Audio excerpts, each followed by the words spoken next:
민중의 소리 이완배 기자와 함께하는 시간입니다. 이완배 기자님.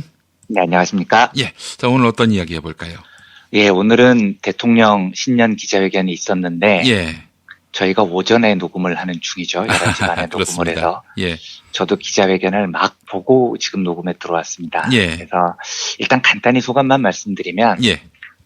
신년 기자회견에서 이렇게 경제와 복지에 대해서 긴 설명을 하는 대통령을 처음 본 것 같아요, 저는. 그리고 예. 무엇보다도 네. 알고 얘기한다는 느낌이 그렇죠. 확 들어왔어요. 박근혜는 네. 그냥 뭐 적어준 거 읽었다. 그래서 제가 네. 뭐 경제는 모르지만 네. 이걸 이해하고 소화하고 이야기하는 것과 네. 전혀 이해하지도 못하고 소화하지도 못하고 적어준 대로 그냥 한글이니까 그럼요. 읽는 거를 네, 완전히 다른 확연히 겁니다. 구분할 수 있습니다. 예, 네. 예, 그렇습니다. 확실히 문재인 대통령은 이게 자기 것으로 만들어 놓고 얘기한 거였어요. 예. 네, 그리고 굉장히 특색 있는 부분도 있었고, 예. 총평을 하자면 대통령의 경제를 바라보는 시각이 여전히 따뜻하고 사람 중심의 시각이 느껴져서 저는 참 좋았습니다. 그렇지 않으면 그리고- 촛불 대통령이 아니죠. 예. 그렇죠. 그리고 보수 언론과 기득권층의 엄청난 흔들기에도 소득주도 성장에 대한 뚝심이 강하게 느껴진 것도 참 좋았고요. 예. 다만 제가 조금 전에 시청을 마쳤기 때문에 예, 여기에 예. 대한 자세한 이야기는 조금 더 생각을 한 후에 예, 그러시죠. 다음 주에 말씀을 드리겠습니다. 알겠습니다. 그리고 오늘은 주제를 좀 바꿔서 대한항공의 지주회사인 한진칼이라는 회사에 대한 이야기를 나눠보겠습니다. 예, 예. 예, 오늘 이야기의 핵심은 조만간 있을 한진칼의 주주총회에 대한 이야기입니다. 주총이 곧 있습니까? 네, 한 3월쯤에 있을 걸로 예, 예정입니다. 회사들이 보통 1년을 마치면 결산 주주총회라는 걸 합니다. 그렇죠. 지난 1년 동안 사업을 이렇게 했고 등등등을 주주들에게 보고를 하는 자리죠. 보통 주주총회가 3월에 많이 열립니다. 예. 근데 이것도 좀 웃긴 게 주총데이라는 날이 있어요. 기업들의 주주총회를 하루에 다 몰아서 해버리는 관행이 있습니다. 왜 예를 들면 그럴까요? 2007년에는 3월 24일이 주총데이였어요. 이날 무려 414개 기업이 동시에 주주총회를 개최를 합니다. 시간도 비슷합니다. 오전 9시 아니면 10시죠. 왜 이렇게 하냐면 소액주주들의 경우 여러 기업의 주주일 수가 있거든요. 예. 주식을 서너 종목 사두고 있는 분들도 많죠. 그런데 주총이 이렇게 한날 한시에 와르르 열리면 주주총회에 다 갈 방법이 없습니다. 분신술을 쓰지 않는 한 두 곳 이상 주주총회장에 동시에 못 나타나는 거죠. 그러네요. 예, 그러니까 주총데이에 많은 회사들이 약속이라도 한 듯 같은 시간에 와르르 주총을 여는 건 이런 걸 노리는 겁니다. 주주총회장에 오지 말라는 거예요. 예. 네, 소액주주들 오면 귀찮으니까요. 예. 이 사람들의 회의 참여를 막기 위해서 이런 편법을 씁니다. 이것도 아주 웃긴 일인 거죠. 근데 아무튼 올해도 2월 중순경부터 3월까지 2,000개에 가까운 회사들의 주주총회가 열릴 겁니다. 그중에서 단연 관심을 끄는 회사가 한진칼이고요. 네. 한진칼은 명실상부한 한진그룹의 지주회사 중심에 있는 회사입니다. 대한항공의 최대 주주이기도 합니다. 그러니까 한진칼을 지배하면 대한항공을 비롯한 한진그룹 전체를 지배하게 됩니다. 현재 한진칼의 최대 주주는 짐작하시겠지만 작년 한국 재벌계의 슈퍼스타로 떠오른 조양호 일가입니다. 지분이 28.7%입니다. 이 정도면 상당히 많은 겁니다. 예. 28.7%를 갖고 있으면 경영권 분쟁에 거의 휘말리지 않는다고 보면 될 정도로 단단한 지배 구조를 갖고 있는 겁니다. 예. 조양호 일가가 작년에 그 분탕질을 쳤는데 이자들을 물러나게 할 방법이 없는 이유가 이런 겁니다. 아이고, 참. 제도가 주식회사니까요. 내가 주식 제일 많이 갖고 있는데 어쩔 거야. 이렇게 나오면 제도적인 방법으로는 조양호 일가를 물러나게 할 수가 없습니다. 그런데 이 매우 단단해 보이던 조양호 일가의 지배 구조에 어쩌면 이번 주주총회에서 균열이 생길지도 모르겠습니다. 진짜요? 예, 이유는 강성부라는 한 여의도 투자자 때문입니다. 이 강성부 씨는 올해 46살이라고 하고요. 네. 제 나이네요, 제 나이. 네, 그렇죠. 비슷하실 것 같습니다. 그리고 상당히 젊으신 분이신 거죠. 증권사에서 애널리스트, 그러니까 기업 분석가를 오래 했다고 해요. 저는 여의도를 떠나온 지 오래돼서 이분을 전혀 모르는데 예. 물어보니까 하여간 최근 여의도 쪽에서는 가장 뜨겁게 주목받는 투자자 중 한 명이라고 합니다. 그런데 이 강성부 씨가 펀드를 하나 만들었습니다. 예. KCGI 펀드라는 건데 이름이 복잡하니까 우리는 오늘 쉽게 강성부 펀드라고 부르겠습니다. 예. 이 강성부 펀드가 돈을 수천억 원을 모은 모양이에요. 그 다음에 이 돈으로 한진칼 주식을 대거 사들였습니다. 지금까지 사모은 주식이 10.81% 정도 됩니다. 11% 가깝죠. 그리고 이 강성부 펀드가 한진그룹을 바로잡겠다. 주주총회에서 조양호 일가와 승부를 벌이겠다고 나섰습니다. 예. 이 강성부 펀드는 두말할 것 없는 전형적인 금융펀드입니다. 그리고 금융펀드에게 가장 중요한 건 수익률입니다. 강성부 펀드의 주장은 지금 대한항공과 한진그룹은 오너 일가가 너무 개판을 쳐서 대외 신인도도 낮아지고 주가도 안 올랐으니 내가 주요 주주가 돼서 이걸 바로잡겠다라는 겁니다. 근데 여기가 조금 특이하기는 하더라고요. 보통 이렇게 금융자본이 밀고 들어오면 월가 애들이 그런데요. 어떻게든 회사를 반란해서라도 이익을 챙기고 튀려는 경향이 많습니다. 속칭 먹튀려는 거죠. 네. 그래서 이런 애들이 파워를 가지면 제일 먼저 하는 짓이 노동자들 월급부터 깎습니다. 그리고 회사에 돈 있으면 배당부터 왕창 하라고 합니다. 제가 재벌들도 좋아하지 않지만 월가식 금융자본을 절대 대안이라고 생각하지 않는 이유가 이런 겁니다.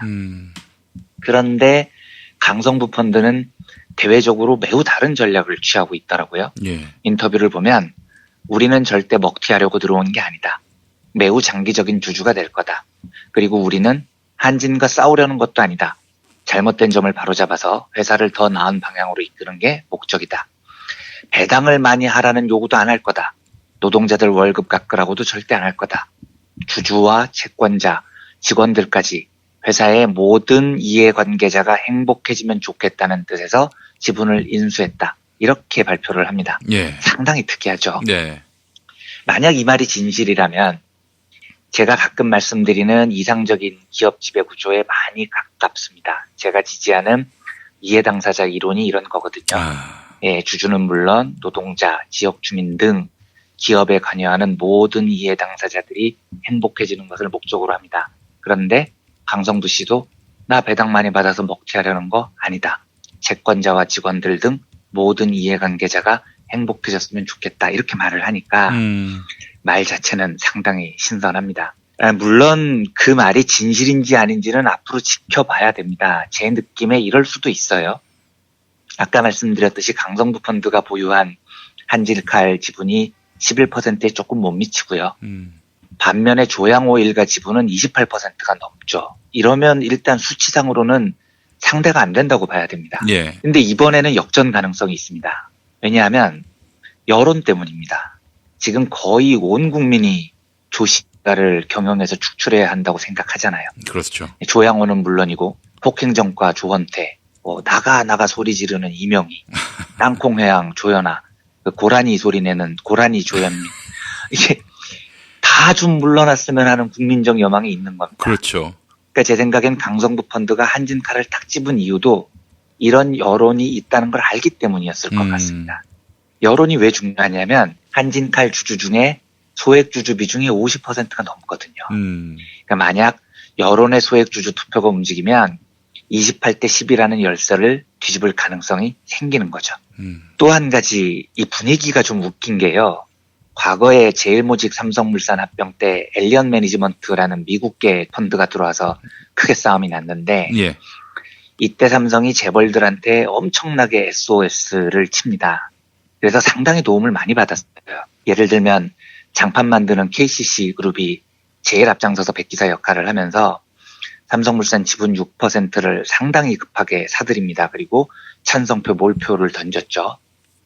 기관 투자가들이라고 불리는 사람들, 꽤 큰 돈을 운용하는 기관들 30몇 곳이 전부 삼성편 합병 찬성에 몰표를 던졌습니다. 그러니까 우리나라 재벌들은 위기가 닥치면 이렇게 상부상조합니다. 예, 지들도 구린 구석이 너무 많으니까 언제든지 나도 그런 일을 당할 수 있다는 위기의식이 있어서 네. 서로 돕는 거예요. 이럴 때는요. 그런데 이번에 강성부 펀드가 한진칼을 공격하니까 조씨 일가도 당연히 다른 재벌들에게 백기사로 나서달라고 여기저기 구조 요청을 한 모양이에요. 그런데 들리는 이야기로는 다른 재벌들이 전부 다 쌩까고 있다고 하더라고요. 그래요?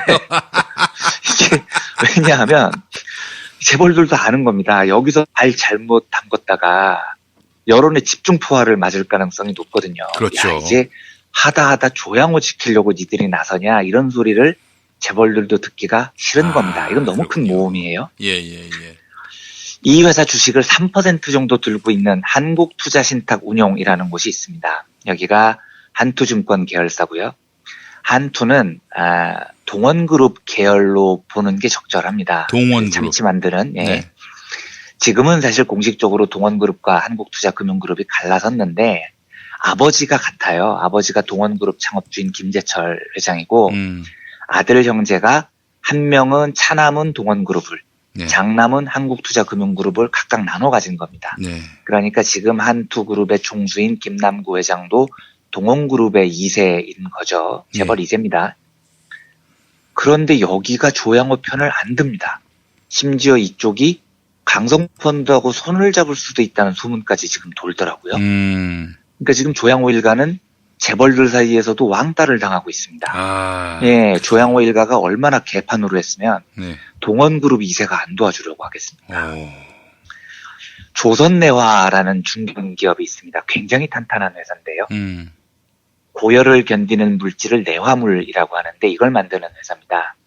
그런데 이 회사가 강성구 펀드에 돈을 냈습니다. 몇백억쯤 냈다고 하더라고요. 그러니까 조선내화라는 중견기업이 조양호 일가 경영권을 공격하는데 배후 자금을 댄 겁니다. 그래요? 예, 이게 상대가 삼성이면 죽어도 이런 일이 벌어질 수가 없습니다. 중견기업이 어디다 대고 이거죠. 그러면 조양호 일가를 조수로 봤다. 그렇죠. 그러니까 예, 얘네는 건드리면 이길 수 있다라는 확신이 중견기업 눈에도 들어오는 겁니다, 지금. 예. 그렇군요. 이게 조양호니까 지금 생기는 일이거든요. 이 우리나라에서 중견기업이 이렇게 대놓고 재벌한테 깨기는 걸 제가 거의 처음 봅니다. 그래요? 이것도 진짜 신기한 일이죠. 예. 그러니까 이번 주주총회가 의외로 만만치 않아질 가능성이 있다는 이야기입니다. 그렇군요. 물론 그럼에도 불구하고 28대 10이라는 현저한 지분 차이가 존재합니다. 그런데 여기에 중요한 변수가 하나 있습니다. 바로 국민연금입니다. 예, 국민연금이 지금 한진칼 지분을 7% 넘게 들고 있습니다. 강성부 펀드하고 합치면 18%쯤이 만들어집니다.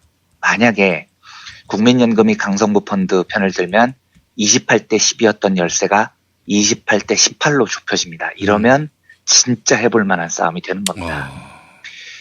제가 작년에 그 스튜어드십 코드라는 게 공식적으로 도입됐다고 소식을 전해드린 적이 있었습니다만 스튜어드십 코드란 국민연금이 적극적으로 주주권을 행사하는 제도입니다. 사실은 2년 정도 유예기간이 있어서 지금 유예기간 중인데 유예기간이라도 국민연금 기금운영위원회가 개입해야겠다라고 결정을 하면 한진칼 주주총회의 국민연금이 적극적으로 투표권을 지금도 행사할 수가 있습니다. 그리고 그 기금운영위원회가 16일 열려요. 그런데 16일 열리는 회의 안건으로 이찬진 변호사 참여연대 소속이고 기금운영위원회 위원이기도 해요. 예. 이분이 운영위원 자격으로 위원회에 불법 비리를 저지른 조양호 회장 등 대주주 일가의 책임을 묻기 위해 오는 3월 대한항공과 한진칼 주주총회에서 국민연금이 적극적으로 주주권을 행사할지 여부에 대해 토론하자라고 제안을 지금 해놓은 상태입니다. 만약에 이 제안이 16일 통과가 되면 28대 10은 28대 18로 변화되죠. 그리고 소액주주와 기관투자가 투표 여부에 따라서 네. 조양호 일가를 드디어 경영권에서 몰아낼 절호의 기회를 맞게 됩니다. 예, 이건 주주총회에서 조양호의 이사연임을 반대한다. 그 아들인 조원태 사장의 대표이사 지위를 해임한다. 이 결정을 하면 되는 거거든요. 지금 분위기는 이례적으로 사회단체, 노동단체, 시민단체 모두가 한마음 한뜻이 됐습니다. 성명 발표한 곳을 보면 공공운수노조, 공적연금 강화 국민행동, 국민연금 노동조합 지부, 대한항공 조종사노조, 대한항공 직원연대노조, 민변 민생경제위원회, 민주노총, 참여연대 경제금융센터, 하여튼 이름 대면 알만한 조직이 전부 다 국민연금은 강성부 펀드 편을 드세요 라고 목소리를 모으고 있습니다. 와, 세상에. 이게 상당히 이례적인 일인 게 강성부 펀드도 돈을 목적으로 한 곳이기 때문에 보통은 노조에서 이런 펀드에 동의를 잘 안 합니다. 그렇죠. 이런 펀드가 들어오면 배당 뽑아가고 노동자 임금 깎고 그러니까요. 그런데 지금은 노조까지 일치단결해서 강성부 펀드 힘내라 이러고 있는 겁니다. 예. 그만큼 조양호 일가를 경영에서 몰아내는 게 시급한 일이 됐다는 뜻이겠죠. 네. 제가 강성부 펀드에 대해서 좋은 이야기를 하려는 게 아니고요. 저는 강성부가 누군지도 모릅니다, 이분을요. 여러 차례 그리고 말씀드렸지만 이런 펀드들이 기업 경영에 깊숙이 개입하는 걸 바람직하다고도 보지 않는 쪽입니다. 하지만 어쨌든 강성부 펀드는 공개적으로 배당 빼먹고 튀지 않겠다. 노동자들까지 포괄한 이해 당사자들 모두의 행복을 추구하겠다라고 바람직한 발언을 공식적으로 했습니다. 그리고 이게 진실이 아니라고 해도요. 강성부 펀드의 지분은 10%밖에 안 됩니다. 여론의 지지를 받지 못하면 여기도 제멋대로 할 수가 없는 구조인 겁니다. 예. 따라서 조양호를 이번에 몰아낼 수 있다면 시민사회와 국민연금이 적절하게 앞으로 강성부 펀드를 견제하면서 엉망진창이 돼버린 한진그룹을 충분히 정상화시킬 수 있다고 저는 봅니다. 게다가 이번이 절호의 기회있게요. 스튜어드십 코드 도입할 때 재벌들이 엄청 반대했거든요. 예. 국민연금이 기업 경영에까지 개입하냐, 뭐 연금 사회주의다 이런 말까지 나왔었죠. 예. 그런데 만약에 첫 타깃이 대한항공이라면 여론전에서도 매우 유리합니다. 네. 지금 대부분 국민이 조양호 일가의 축출을 원하잖아요. 예. 만약 국민연금이 이번에 이 일을 해내면 스튜어드십 코드의 첫 사례로 여론의 지지까지 왕창 얻을 수 있는 절호의 기회인 거죠. 야, 우리 네. 조양호가 한 방에 해결하네요, 진짜. 그렇죠. 정말 절호의 찬스가 왔습니다. 예. 그래서 저는 부디 16일 열리는 국민연금 기금운영위원회에서 과감하게 스튜어드십 코드라는 칼을 빼들었으면 좋겠습니다. 아무리 재벌이라도 경영을 이따위로 개판으로 하고 사회적으로 민심을 잃는 짓을 하면 네. 한국 사회가 공적인 힘을 발휘해서 제어할 수 있다는 사례를 남겨야 됩니다. 그래야 이 미친놈들의 폭주가 제어되지 않겠습니까? 예. 사상 처음으로 재벌 일가를 사회적 힘으로 몰아낼 이 소중한 기회를 국민연금이 부디 놓치지 않았으면 합니다. 그래서 16일 있을 국민연금위원회 회의에 많은 정치자분들께서 관심을 가져주셨으면 좋겠습니다. 예. 아니, 국민연금이 삼성에 대해서 스튜어드십 코드를 발동하기를 바라는 것은 너무 과한 기대인지. 한번 발동한 적이 있었죠. 이재용 승계를 위해서 박근혜 네. 정권이. 그건 나쁜 쪽으로 발의를 했는데 저는 앞으로 충분히 발의할 거라고 봅니다. 예. 다만 지금 이제 2년의 유예 기간이기 때문에 절차가 좀 복잡하고 삼성도 바보가 아닌 한 앞으로 국민연금의 스튜어드십 코드를 두려워해서 경영이 많이 좀 이 정상화로 돌아올 가능성도 있죠. 국민연금이 두려워서 못할 것 같진 않은데 사례를 남기기 위해서 대한항공 사례는 매우 좋은 사례입니다. 그러니까 이번에 조금 과감했으면 좋겠어요. 네. 알겠습니다. 참 조양호에게 정말 상을 주고 싶네요. 진짜. 네. 자식 농사를 이렇게 해서 결과적으로 한국 경제의 투명성 확대를 위해서 기여를 하고 있으니 말이죠. 뭐 결과를 지켜봐야 되겠습니다만. 표창장을. 예, 그러니까 표창을 날리려고 했는데 표창장을 줘야 할 것 같습니다. 예. 네, 이한배 기자님 수고하셨습니다. 네, 감사합니다. 다음 주에 뵙겠습니다.